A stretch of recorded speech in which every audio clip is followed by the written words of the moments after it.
വന്നിട്ട് മണി ട്രീ ആണ്. ഇതും ഇൻഡോർ ആയിട്ട് നന്നായിട്ട് പിഞ്ഞ ഒരു ഒക്ടോബർ സെപ്റ്റംബറിൽ അങ്ങാണ്ട് മേടിച്ചാന്ന് തോന്നുന്നു. പുതിയൊരു വീഡിയോയിലേക്ക് എല്ലാവർക്കും സ്വാഗതം. ഇത് രാവിലത്തെ പരിപാടികളാണ്. രാവിലെ ബ്രേക്ക്ഫാസ്റ്റും എല്ലാം അമ്മയുണ്ടാക്കും. ഇത് ഉച്ചയ്ക്ക് വിച്ചുവിന് കൊണ്ടുവരാനുള്ള ലഞ്ചിനാണേ. വിച്ചുവിന് ഉച്ചയ്ക്ക് കഷ്ടപ്പെട്ട് ചോറ് കഴിക്കാൻ വയ്യ. പെട്ടെന്ന് എന്തെങ്കിലും തട്ടിക്കൂട്ടി കഴിക്കാൻ പറ്റുന്ന ഐറ്റംസ് മാത്രമേ കൊടുത്തു വിടാവൂ എന്ന് പറഞ്ഞിട്ടുണ്ട്. കൊടുത്തു വിട്ടില്ലെങ്കിലും കുഴപ്പമൊന്നുമില്ല. ഇന്നത്തെ ഐറ്റം വന്നിട്ട് പാവ് ബജിയാണേ.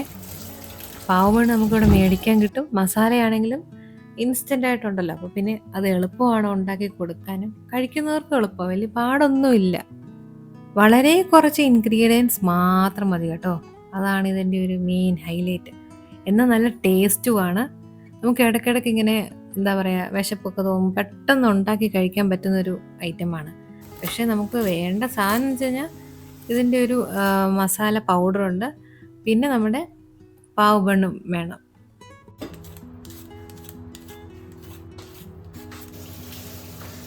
ഇതെല്ലാം കൂടി നമ്മുടെ കുക്കറിനകത്തിട്ട് ഒരു 5-6 വിസിൽ ഞാൻ അടിക്കും കേട്ടോ. അതായത് നമ്മുടെ ഉരുളക്കിഴങ്ങ് എല്ലാം ഞാൻ എൻ്റെ ഒരു കണക്കാണ്, കാരണം അങ്ങനെ പ്രോപ്പർ കണക്ക് പറയാൻ എനിക്കറിയത്തില്ല. ഒരു പൊട്ടറ്റോ, ഒരു തക്കാളി, ഒരു ക്യാരറ്റ് മാത്രമേ ഞാൻ എടുത്തിട്ടുള്ളൂ.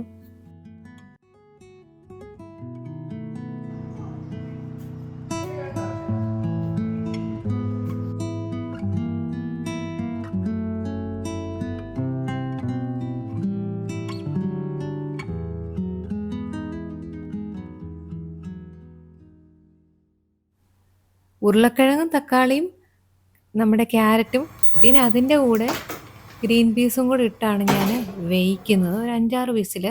കുറച്ച് ഉപ്പ് മാത്രം ഇട്ട്. ഉപ്പ് എനിക്ക് എപ്പോഴും പ്രശ്നമാണ്. ഞാൻ എപ്പോൾ ഉപ്പിട്ടാലും കൂടിപ്പോവും. അതുകൊണ്ട് ഇന്ന് ഞാൻ സൂക്ഷിച്ചിട്ടെ. ആവശ്യത്തിന് മാത്രം ഇട്ടാൽ മതിയല്ലോ, ചിലപ്പോൾ ഉപ്പങ്ങ് കൂടിപ്പോവും. പിന്നെ നമ്മൾ ഉള്ളി ഇട്ട് എന്തൊക്കെ ഇട്ടാലാണ് അതൊന്ന് ബാലൻസ് ചെയ്യാൻ പറ്റുക. അത് വേകാൻ ഇനി ടൈം ഉണ്ടല്ലോ. അപ്പോഴത്തേനും ബെഡൊക്കെ ഒന്ന് സെറ്റ് ചെയ്ത്. ഇതെനിക്ക് സത്യത്തിൽ ഒരു താല്പര്യമില്ലാത്തൊരു ജോലിയായിരുന്നു ഈ ബെഡ് വിരിക്കുക. പക്ഷെ ഇപ്പം ഞാൻ കുറേ ആയിട്ട് ഞാനത് കറക്റ്റായിട്ട് ചെയ്യാറുണ്ട്. അത് ചെയ്യുന്ന ഭയങ്കര ഒരു എന്താ പറയുക, നല്ലൊരു കാര്യമാണെന്ന് ഇപ്പോഴാട്ടോ തോന്നിയേ. നേരത്തെ എനിക്കത് തോന്നാറേ ഇല്ലായിരുന്നു. നമ്മുടെ കറിക്ക് കുറച്ച് ഇഞ്ചി, കുറച്ച് വെളുത്തുള്ളി ഒക്കെ ഒന്ന് അരിഞ്ഞു വെക്കണം. കുറച്ച്, വളരെ കുറച്ച് മാത്രം.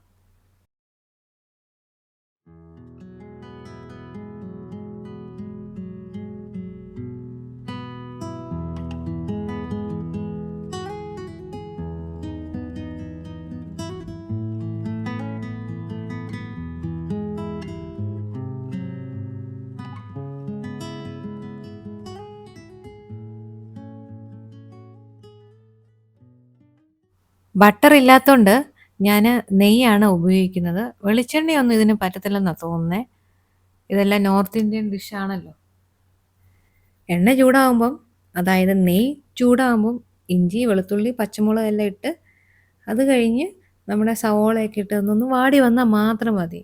ഇത് നമ്മൾ ചിക്കൻ കറിക്കൊക്കെ വെക്കുന്ന പോലെ കിടന്ന് വഴണ്ട് ബ്രൗൺ കളർ ആവേണ്ട യാതൊരു ആവശ്യവും ഇല്ല.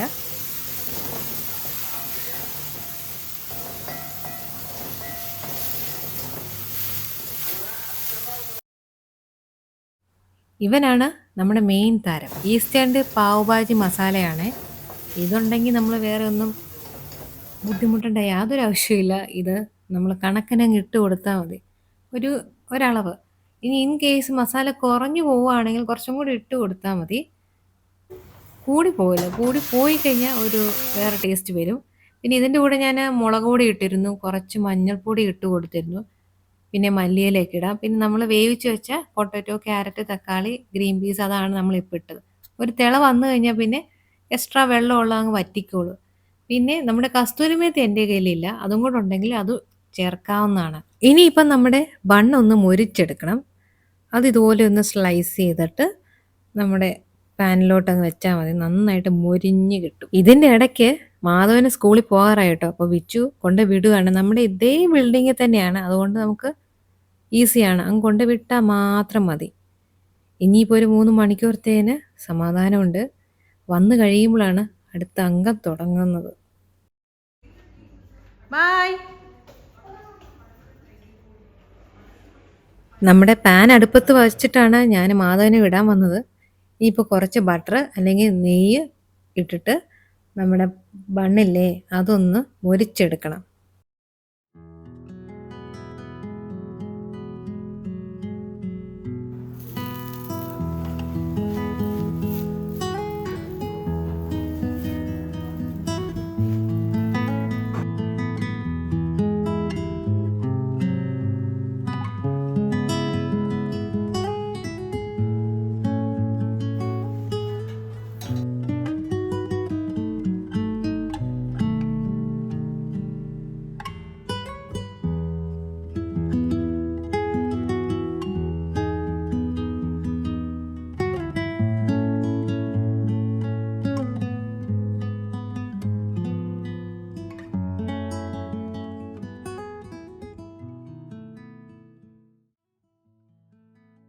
എൻ്റെ കുറച്ച് പ്ലാൻസ് ഞാനിങ്ങനെ ഇന്ന് റിപ്പോർട്ട് ചെയ്യാം, നാളെ ചെയ്യാം, അടുത്ത ദിവസം ചെയ്യാമെന്ന് അങ്ങനെ വെച്ച് നീണ്ടു പോയിട്ട് ഇപ്പോൾ അതൊരു വല്ലാത്ത സ്റ്റേജിലോട്ടായിട്ടുണ്ട്. ആദ്യം തന്നെ നമുക്ക് ഈ പ്ലാൻസ് എടുക്കണം. ഈ പ്ലാൻസ് എടുക്കാം. ഇതിങ്ങനെ കിടക്കുന്നതുകൊണ്ട് തന്നെ ഞാനിങ്ങനെ ഇവിടെ നിന്ന് തന്നെ വെള്ളം ഒഴിക്കുമായിരുന്നു. പക്ഷെ അതങ്ങനല്ല വെള്ളം ഒഴിക്കുന്നത്. നമ്മൾ ഫോട്ടോ എടുത്തിട്ട് അല്ലെങ്കിൽ ഇതുപോലെ സ്റ്റൂളിൽ കയറിയിട്ട് വേണം വെള്ളം ഒഴിക്കാൻ. എന്നാലും നമുക്ക് അറിയത്തുള്ളൂ ഇത് കറക്റ്റായിട്ട് വെള്ളം കിട്ടിയോ. ഞാൻ പിന്നെ അങ്ങ് മടിച്ച്. ഇനിയിപ്പം ഇതെല്ലാം ഇലയെല്ലാം വാടിയിട്ടുണ്ട്, കുറച്ച് ദിവസമായി നോക്കിയിട്ട്. ഇത് നന്നായിട്ട് ഇവിടുത്തെ വെയിലടിച്ചിട്ട് ഇതിൻ്റെ ലീവ്സിലും സൺബേൺ ആയിട്ടുണ്ട്. ഇങ്ങനെ ഹാങ് ചെയ്ത് കാണാനുള്ള ഭംഗി കൊണ്ടാണ് ഇങ്ങനെ ഇടുന്നത്. പക്ഷേ നമുക്കത് പ്രോപ്പറായിട്ട് കെയർ ചെയ്തില്ലെങ്കിൽ പണി കിട്ടും. ഇതിൻ്റെ പേര് മോൺസ്റ്റർ അഡൻസോനി. കുറേയൊക്കെ ചില പ്ലാന്റ്സിൻ്റെയൊക്കെ പേര് ഞാൻ മറന്നു. ഇത് നല്ലൊരു പ്ലാന്റ് ആണ്. പക്ഷേ ഇതിൽ വെയിലൊക്കെ കൊണ്ടതിൻ്റെ ഇതുണ്ട്, മഞ്ഞ കളറായിട്ടുണ്ട് വേരിൻ്റെ. നന്നായിട്ട് ഡ്രൈ ആയിട്ടുണ്ട്, വെള്ളം ശരിക്ക് ആവാത്തതിൻ്റെയും. പിന്നെ ഇലയൊക്കെ എന്തേണ്ടേ ഡ്രൈ ആയിട്ടുണ്ട്. പിന്നെ ലീഫ് ബേൺ ആയിട്ടുണ്ട് വെയിൽ കൊണ്ടിട്ട്. കാരണം ഇത് ഇവിടെ അല്ലേ കിടക്കുന്നേ, അപ്പോൾ നല്ല വെയിലടിക്കും. ഒരു 11:30 വരെ ഇവിടെ നല്ല വെയിലാണ്. പിന്നെ ഈ കിടക്കുന്നത് ഒന്ന് മണി പ്ലാന്റും, ഇത് ഫിലോഡൻഡ്രോൺ വെറൈറ്റിയാണ്. ഫിലോഡൻഡ്രോൺ ബ്രസീലല്ല കേട്ടോ, ഇത് ലെമണാന്ന് തോന്നുന്നു. ലെമൺ ബ്രസീൽ വേറെ ഉണ്ട്. അതിനൊരു ഗ്രീൻ ഷെയ്ഡുള്ള, ഗ്രീനും യെല്ലോയും കൂടെ കൂടിയതാണ്. മണി പ്ലാന്റിനെക്കാട്ടിലും കൂടുതൽ കെയർ ചെയ്യാൻ എളുപ്പം, നമുക്ക് ഇൻഡോറിൽ കെയർ ചെയ്യാൻ എളുപ്പം ഫിലോഡൻഡ്രോൺ തന്നെയാണ് കേട്ടോ. അത് പലർക്കും അറിയത്തില്ല. ഒരു മാസം അല്ലെ 1.5 മാസം വെള്ളം ഒഴിച്ചില്ലെങ്കിലും വെക്കേഷനൊക്കെ പോവുകയാണെങ്കിൽ തന്നെ ഇത് സർവൈവ് ചെയ്യും ഫിലോഡൻഡ്രോൺ വെറൈറ്റീസൊക്കെ. നമ്മൾ വാട്ടറിങ് ചെയ്യുമ്പോൾ ശ്രദ്ധിക്കേണ്ട കാര്യം എന്ന് വെച്ച് കഴിഞ്ഞാൽ, നമ്മൾ ഒരു ദിവസം വെള്ളം ഒഴിച്ചു വെച്ചു, ഇനി ഞാൻ അടുത്ത ആഴ്ചയിൽ വെള്ളം ഒഴിക്കും, അങ്ങനെയല്ല നോക്കേണ്ടത്. കാരണം അത് ഇപ്പോൾ നമ്മളിങ്ങനെ ടച്ച് ചെയ്ത് നോക്കുമ്പം നമ്മുടെ കയ്യിൽ ഇങ്ങനെ വെള്ളമൊന്നും പറ്റുന്നില്ലെങ്കിൽ നമുക്ക് അതിൻ്റെ അർത്ഥം ഇതിന് വെള്ളം ഒഴിക്കണമെന്നാണ്. പിന്നെ നമ്മൾ വെള്ളം ഒഴിക്കുമ്പം നന്നായിട്ട് തന്നെ വെള്ളം ഒഴിക്കണം, നന്നായിട്ട് ഡ്രെയിൻ ഔട്ട് ആവണം. അല്ലാതെ ഇങ്ങനെ 1 ml 5 ml 10 ml അങ്ങനല്ല ഒഴിക്കേണ്ടത്. പലരും എന്നോട് പറഞ്ഞിട്ടുണ്ട് ഞാനിങ്ങനെ മെഷർ ചെയ്ത വെള്ളം ഒഴിക്കുക, അങ്ങനെയല്ല ഒഴിക്കണ്ടേ. നമ്മൾ എന്തായാലും വെള്ളം ഒഴിക്കുമ്പോൾ നന്നായിട്ട് തന്നെ വെള്ളം ഒഴിക്കണം. ഇത് സ്നേക്ക് പ്ലാന്റ് ആണ്. ഇതും നമ്മുടെ ഒട്ടും കെയർ വേണ്ടാത്ത പ്ലാന്റ് ആണ്. പക്ഷേ ഇതിന് വെള്ളം കുടിക്കാൻ ചീഞ്ഞു. അതായത് ഞാൻ സത്യത്തിൽ ഒരു മാസത്തിലൊരിക്കലൊക്കെ ഇതിന് വെള്ളം ഒഴിക്കാറുള്ളൂ, എങ്ങാനും ചീഞ്ഞു പോകുമെന്ന് പേടിച്ചിട്ട്. അപ്പോൾ നമുക്ക് അത്രയും ഇങ്ങനെ എപ്പോഴും നോക്കിക്കൊണ്ടേ ഇരിക്കണ്ട. ഇത് കെയർ ചെയ്യാൻ വളരെ എളുപ്പമാണ്. പിന്നെ ഈ പീസ് ലില്ലിയൊക്കെ വെള്ളത്തിലാണ് ഉണ്ടോ. ഇപ്പോൾ വെള്ളമില്ല, തീരെ വെള്ളമില്ല. ഈ വെള്ളം ഒഴിക്കണം. സോയിൽ വെക്കുന്ന പീസ് ലില്ലി വളർന്നു കിട്ടാൻ കുറച്ച് പാടാണ്. എനിക്കങ്ങനെ പേഴ്സണലി അങ്ങ് തോന്നിയിട്ടുണ്ട്. ഞാൻ ഒരു തവണ വാങ്ങിച്ച് അത് ഡിവൈഡ് ചെയ്ത് പോട്ട് ചെയ്തു, പക്ഷേ അത് പോവുകയും ചെയ്തു. ഞാൻ വെക്കേഷന് പോകുന്ന മുമ്പേ അത് പോയായിരുന്നു. അപ്പോൾ പിന്നെ വെക്കേഷൻ പോയെന്ന് പറയുന്നതിൽ അർത്ഥമില്ല. എന്തായാലും വെള്ളത്തിൽ കുറച്ചും കൂടെ ബെറ്ററായിട്ട് നിൽക്കുന്നുണ്ട്. ഇതും നന്നായിട്ട് നിൽക്കുന്നുണ്ട്. ഇതൊരു ഫേൺ വെറൈറ്റി ആണേ. ഇതിലും വെള്ളമില്ല. ബേർണസ് ഫേൺ എന്ന് പറയും. എനിക്ക് ഫേൺ വെറൈറ്റി ഒത്തിരി ഇഷ്ടമാണ്. എപ്പോഴും നല്ല ഗ്രീനാണ്. വലിയ കെയറിൻ്റെ ആവശ്യമില്ല. പിന്നെ ഇവിടെ കുറച്ച് കെയറിൻ്റെ ആവശ്യമുണ്ട്. ഇത് വെള്ളത്തിലാട്ടോ നിൽക്കുന്നത്. അകത്ത് ഒരു മോസ് ടൈപ്പാണ്, സ്മാഗ്നം മോസ് അങ്ങനെയാന്ന് തോന്നുന്നു പ്രൊണൗൺസ് ചെയ്യുന്നത്. അതും നല്ലൊരു മീഡിയമാണ് പ്ലാന്റ്സ് നമുക്ക് ഇങ്ങനെ വളർത്താനായിട്ട്. സോയിലിൻ്റെ ആവശ്യമില്ല. ഇതും സാധാരണ ഒരു ഫേണാണ്. ഇത് റിപ്പോർട്ട് ചെയ്യാനുള്ളതാണ്, റിപ്പോർട്ട് ചെയ്തിട്ടില്ല. സാധാരണ ബോസ്റ്റൺ ഫേൺ അല്ല, വേറെ ഏതോ ഒരു ഫേൺ വെറൈറ്റിയാണ്. പേര് മറന്നുപോയി. ഇപ്പോൾ കുറേ നാട്ടിൽ നിന്ന് വന്നുകൊണ്ട് എന്താ പറയുക, പേര് കുറേ പ്ലാന്റ്സിൻ്റെ മറവി. നേരത്തെ എനിക്ക് എല്ലാ പ്ലാന്റ്സിൻ്റെയും പേരറിയാതെ. ഇത് ഞാൻ ഇതിൻ്റെ ഒരു ഷോർട്ട് വീഡിയോ ഇട്ടിട്ടുണ്ടായിരുന്നു. ഇത് നമ്മുടെ അലൊക്കേഷ്യ. ഇത് ഞാനിതിൻ്റെ ക്ലേ ബോൾസിലും പെർലൈറ്റിലുമാണ് വെച്ചേക്കുന്നത്. ഇതും കുഴപ്പമില്ല കേട്ടോ, അതേ വലിയ ലീഫ് വന്നിട്ടുണ്ട്. ബാക്കി പഴയ ലീഫ് ഞാൻ വെട്ടിക്കളഞ്ഞു.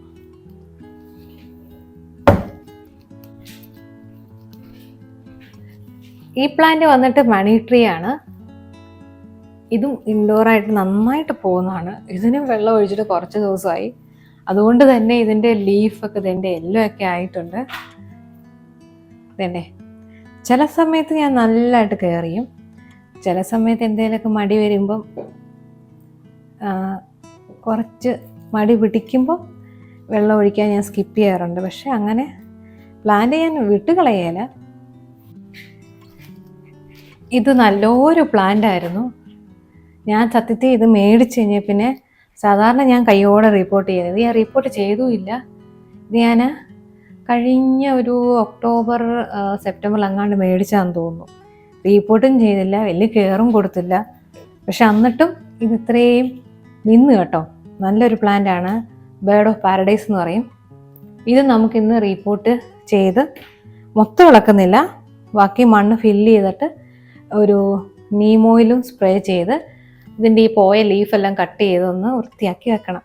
സാധാരണ ഇപ്പം വീഡിയോയിൽ കാണിക്കാനുള്ള ബുദ്ധിമുട്ട് കൊണ്ടാണ് ഞാൻ ഇത്രയും പ്ലാന്റ്സ് ഒക്കെ ഇങ്ങനെ എടുത്തിട്ട് നമ്മുടെ ബാത്റൂമിൽ കൊണ്ടുപോയിട്ട് ടബിൽ വെച്ച് ഫുൾ വാഷ് ചെയ്യും, നന്നായിട്ട് കഴുകും. അപ്പോൾ തന്നെ നമ്മുടെ ഇതിൻ്റെ എല്ലാത്തിൻ്റെയും ലീഫിനെ തന്നെ ഡസ്റ്റും എല്ലാം അഴുക്കെല്ലാം പോകും, കുറേ പെസ്റ്റും ആ വഴി പോകും.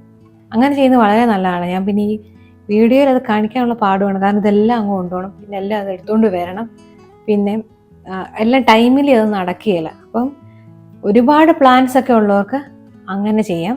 അങ്ങനെ ഒത്തിരി ഇല്ലെങ്കിൽ നമുക്ക് നമ്മുടെ വാഷ് ബേസിൻ്റെ അവിടെ കൊണ്ടുപോയിട്ട് വാഷ് ചെയ്തെടുത്താൽ മതി. അങ്ങനെ ചെയ്യുന്നത് വളരെ നല്ലതാണ്, കാരണം ഡസ്റ്റൊക്കെ ഉണ്ടെങ്കിൽ പോവും. ഇവിടുത്തെ പിന്നെ ഞാൻ യൂസ് ചെയ്യുന്ന ഇത് പ്ലാന്റ്സിന് ഉപയോഗിക്കുന്ന വെള്ളം ഒഴിച്ചു കൊടുക്കുന്ന നമ്മുടെ സാധാരണ ടാപ്പ് വാട്ടർ തന്നെയാണ്, ഡ്രിങ്കിങ് വാട്ടർ അല്ല. ഇവിടെ ഇത്രയും പ്ലാന്റ്സിന് നമ്മൾ ഡ്രിങ്കിങ് വാട്ടർ കൊടുക്കണമെങ്കിൽ നമ്മൾ അതിന് തന്നെ ഒരു വീക്കിൽ കുറച്ച് ബോട്ടിൽ മേടിക്കേണ്ടി വരും. കഴിഞ്ഞ വീഡിയോയിലും പറഞ്ഞിട്ടുണ്ട്, ഇത് ഞാൻ ആമസോണിൽ നിന്ന് മേടിച്ച ഒരു മാറ്റാണ്. നാട്ടിൽ നിന്ന് മേടിച്ചിട്ട് വന്നതാണ് കേട്ടോ. ഇവിടുന്ന് മേടിച്ചതല്ല, ഇവിടെയും കിട്ടും ഓൺലൈന്. എന്നോട് ഒത്തിരി പേര് ഇതിൻ്റെ ലിങ്കൊക്കെ ചോദിച്ചു. ഇൻസ്റ്റഗ്രാമിൽ മെസ്സേജ് അയക്കുകയാണെങ്കിൽ ഞാൻ മേടിച്ചതിൻ്റെ ലിങ്ക് അയക്കാം. ഇപ്പം ഞാൻ പറഞ്ഞില്ലേ ഈ പ്ലാന്റ് ബേർഡ് ഓഫ് പാരഡൈസ്, ഇതിൻ്റെ സത്യത്തിൽ ഇതിന് സോയിലും കുറവാണ്, കെയറും നല്ലതായിട്ട് കുറവായിരുന്നു. ഞാൻ ഇതുപോലെ ഇങ്ങനെ സോയില് ഒരു ബോക്സിനകത്ത് ഇട്ട് വെക്കും, കാരണം ഇടയ്ക്കിടയ്ക്ക് നമുക്ക് റീപ്പോർട്ടൊക്കെ ചെയ്യുമ്പോഴൊക്കെ മണ്ണ് ഒരുക്കി വെക്കാം. ഇത് നമുക്ക് ഇട്ട് കൊടുത്താൽ മതി, പ്ലാന്റ്സിലോട്ട് എളുപ്പമാണ്. ഇത് ഞാൻ നേരത്തെ യൂസ് ചെയ്ത മണ്ണ് ഞാൻ ഒന്ന് ട്രീറ്റ് ചെയ്തതായിരുന്നു. കുറച്ച് ഡോളോമൈറ്റ് എൻ്റെ കയ്യിൽ ഇരിപ്പുണ്ടായിരുന്നു, അങ്ങനെ ഞാനത് ട്രീറ്റ് ചെയ്ത മണ്ണാണിത്. അപ്പോൾ ഇതെനിക്ക് നമ്മുടെ പ്ലാന്റ്സിന് ഇട്ട് കൊടുക്കാം, വേറെ പ്രശ്നങ്ങളൊന്നുമില്ല. പെർലൈറ്റ് ഉണ്ടെങ്കിൽ പെർലൈറ്റും കൂടെ ഇട്ട് കൊടുക്കുന്നത് നല്ലതാണ്. സോയിലൊന്ന് എയറേഷൻ കൂട്ടാനും പിന്നെ സോയിൽ അങ്ങനെ കട്ട പിടിച്ചിരിക്കാതെ ഇരിക്കുകയും ചെയ്യും. കുറച്ചിട്ട് കൊടുത്താൽ മതി, ഒരുപാട് ആവശ്യമില്ല. ഇങ്ങനെ മിക്സ് ചെയ്തിട്ട് ഇട്ട് കൊടുക്കാം. ഒരുപാട് പെർലൈറ്റിൻ്റെ ആവശ്യമില്ല, കുറച്ച് മതി. കുറച്ച് മണ്ണും ഇട്ട് കൊടുത്തിട്ട് നന്നായിട്ട് നനച്ച് നീം ഓയിലും സ്പ്രേ ചെയ്ത് വെക്കാം. എന്നിട്ട് ഞാനൊരു ഒരാഴ്ച കഴിഞ്ഞിട്ട് ഞാൻ ഇതിന് ഫെർട്ടിലൈസർ എന്തെങ്കിലും ചെയ്യുള്ളൂ, NPKയോ സീവീഡ് സൊല്യൂഷനോ. ആദ്യം തന്നെ ചെയ്യേണ്ട ആവശ്യമില്ല, കാരണം ഓൾറെഡി ഒരു സ്ട്രെസ്സിലുള്ള ഒരു പ്ലാന്റ് ആണ്. അപ്പോൾ നമ്മൾ അതിന് മണ്ടയിൽ നമ്മൾ കുറേ ഫെർട്ടിലൈസറൊക്കെ ഇട്ട് കഴിഞ്ഞാൽ ചിലപ്പോൾ പ്ലാന്റ് ചീത്തയാവാൻ ചാൻസ് ഉണ്ട്.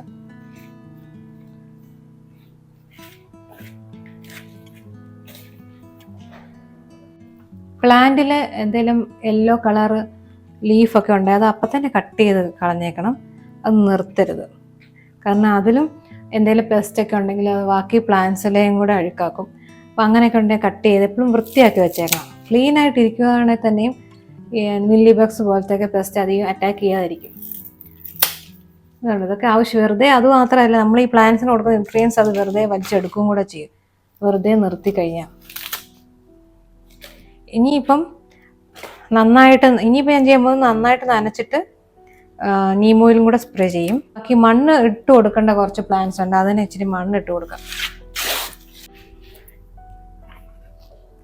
ഈ മണി പ്ലാന്റും പ്രൊപ്പഗേറ്റ് ചെയ്തിട്ട് കുറച്ചായി, വേര് പിടിച്ചു. പക്ഷേ ഉണ്ടല്ലോ, ഈ പ്ലാന്റ് എപ്പോഴും എന്താ പറയുക, മാധവൻ വന്നിട്ട് ഇത് എപ്പോഴും പൊക്കി പൊക്കി നോക്കും. അതുകൊണ്ടാണ് ഇത് വളരാത്തത്. ഇതിന് മണ്ണും കുറവാണ്, മണ്ണ് ഇച്ചിരി ഇട്ട് കൊടുക്കണം. ആദ്യം തന്നെ ഒത്തിരി മണ്ണിട്ട് കൊടുക്കേണ്ട ആവശ്യമില്ല, വളരുന്നതനുസരിച്ച് മണ്ണിട്ട് കൊടുത്താൽ മതി. മാധവൻ ഇത് എപ്പോഴും പൊക്കി പൊക്കി നോക്കുന്നതുകൊണ്ടായത്. ഇത് വളരേണ്ട സമയം കഴിഞ്ഞു. എൻ്റെ കണ്ണൊന്ന് തെറ്റുമ്പോൾ അവനിത് പൊക്കി വെക്കും. ഞാൻ വഴക്ക് പറയും, എന്നാലും ഇപ്പോൾ അവനതൊന്നും പേടിയൊന്നുമില്ല. ഞാൻ വഴക്ക് പറഞ്ഞാലും അവന് അതെടുക്കും.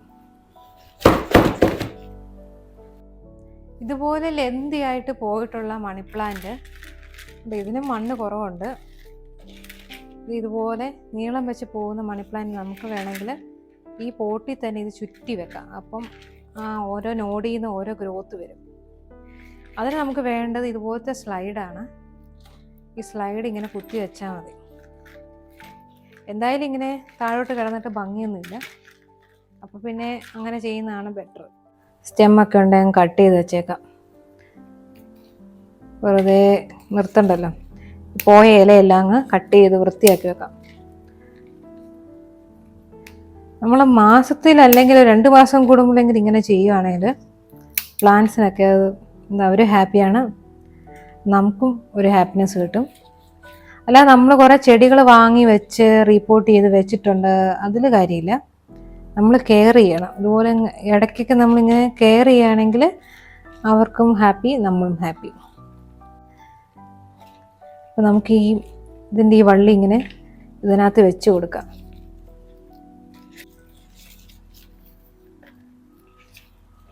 ഇതിൻ്റെ ഓരോ നോഡിൽ നിന്നാണ് പുതിയ ഗ്രോത്ത് വരുന്നത്. കണ്ടോ, നമ്മളിങ്ങനെ ഈ നോഡ് കട്ട് ചെയ്താണ് നമ്മൾ വെക്കുന്നത്. അപ്പോൾ നമ്മളിത് മണ്ണിലോട്ടാക്കുകയാണെങ്കിൽ അവിടുന്ന് പുതിയ ഷൂട്ട് വരും. അതിനാണ് ഇങ്ങനെ ചെയ്യുന്നത്. പിന്നെ അത് പൊങ്ങി വരാതിരിക്കാൻ വേണ്ടിയാണ് ഒരു സ്ലൈഡോ എന്തെങ്കിലുമൊക്കെ വെച്ച് അതുകൊണ്ട് നമ്മളത് ഫിക്സ് ചെയ്ത് വെക്കുന്നത്.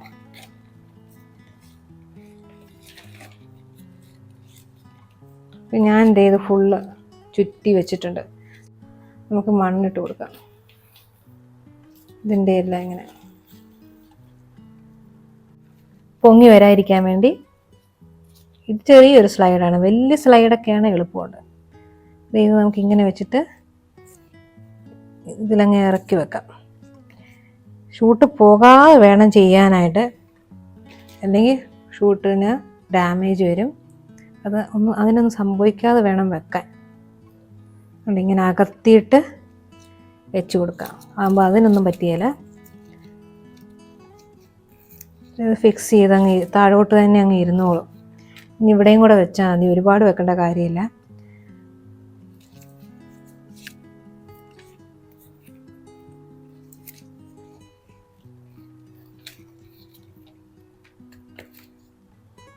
ഇനിയിപ്പോൾ നമുക്ക് മണ്ണിട്ട് കൊടുക്കാം. മണ്ണിടുമ്പോഴും ശ്രദ്ധിക്കണം, ഒരുപാട് മണ്ണ് നിറച്ച് കൊടുക്കേണ്ട കാര്യമില്ല. ആവശ്യത്തിന്, അല്ലെങ്കിൽ നമ്മൾ വെള്ളമൊക്കെ ഒഴിക്കുമ്പോൾ പിന്നെ അതൊക്കെ പുറത്തോട്ട് ചാടും വെള്ളം. കണ്ടപ്പോൾ ഇത് പോട്ട് നിറയായില്ലേ. ഇനി ഇത് ഓരോ ഷൂട്ടിൽ നിന്ന് ഗ്രോത്ത് വരും. അപ്പോൾ പോട്ട് ഫുള്ളായിട്ട് ആയിക്കോളും. ഇങ്ങനെയാണ് ഒരു മണി പ്ലാന്റൊക്കെ ബുഷിയായിട്ട് ആക്കുന്നത്.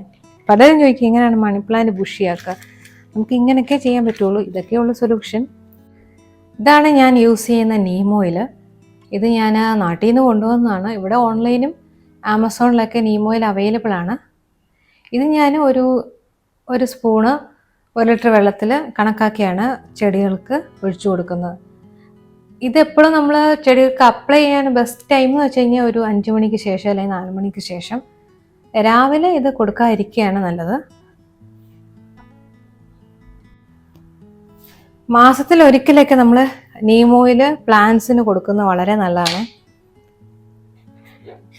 ഒരുപാട് പെസ്റ്റ് അറ്റാക്ക് ഒക്കെ വരാതിരിക്കും. നമ്മൾ വന്നിട്ട് ചികിത്സിക്കുന്നേക്കാളും ഭേദം വരാതെ നോക്കുന്നതാണ്.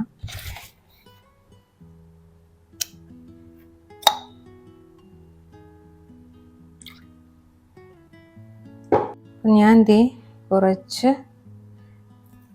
നീം ഓയിൽ ഒഴിച്ചു കൊടുക്കുകയാണ്.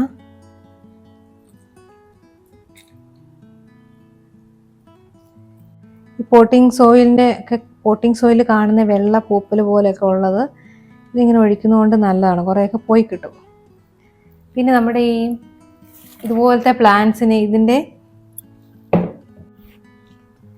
വെള്ള പൂപ്പൽ പോലെ കാണാം. അപ്പം ഞാൻ അതിനൊക്കെ ഇത് ജസ്റ്റ് കുറച്ചൊന്ന് ഒഴിച്ചു കൊടുക്കും, വളരെ കുറച്ച് കോൺസെൻട്രേഷൻ മാത്രം. പ്ലാന്റ്സിനും കൂടെ നീം ഓയിൽ ഒഴിച്ചിട്ട് നിർത്തുകയാണ്. ഇനി അടുത്തൊരാഴ്ചയിൽ ഞാൻ ഫെർട്ടിലൈസർ എന്തെങ്കിലും ചെയ്യാറുള്ളൂ, കാരണം എല്ലാം കൂടെ ഒരുമിച്ച് ചെയ്യേണ്ട ആവശ്യമില്ലല്ലോ. അപ്പോൾ ഇന്നത്തെ ഈ വീഡിയോ ഇഷ്ടപ്പെട്ടെന്ന് വിചാരിക്കുന്നു. ഇഷ്ടപ്പെട്ടെങ്കിൽ ലൈക്ക് ചെയ്യാനും ഷെയർ ചെയ്യാനും സബ്സ്ക്രൈബ് ചെയ്യാനും മറക്കല്ലേ. എന്തെങ്കിലും ഡൗട്ട് ഉണ്ടെങ്കിൽ കമൻറ്റ് സെക്ഷനിൽ ചോദിക്കാം. പിന്നെ ഞാൻ ചെയ്തതിൽ എന്തെങ്കിലും മിസ്റ്റേക്ക് ഉണ്ടെങ്കിൽ അതും പറയാം. അപ്പോൾ മറ്റൊരു വീഡിയോ ആയിട്ട് വരുന്നവരേക്കും ബൈ.